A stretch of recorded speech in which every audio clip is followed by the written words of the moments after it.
Hi everybody, I'm redecorating my spare bedroom and I had to share this with you because, well, it's ridiculous, eh? I need one roll plug to rehang my curtain rail and I live about 40 minutes away from the nearest store. Had a hunt around, couldn't find one and thought that's a pain.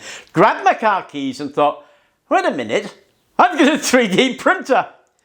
So I printed some roll plugs and I'm gonna put them in there and see how they go. So let's snap one off and see how it goes.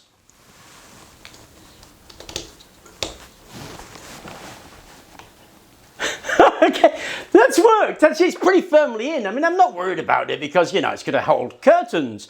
But it's really how you think about things, isn't it? Because I wasn't thinking about it when I thought about it.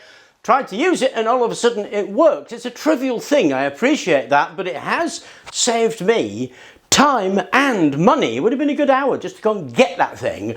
So I guess tools, really, they're about how you think about them and how you go about using them. Now, would I trust this with a shelf? Well, I don't know, but I'll certainly try it with a shelf. Anyway, I hope you enjoyed the video. Thank you very much for watching and please do remember to like and subscribe.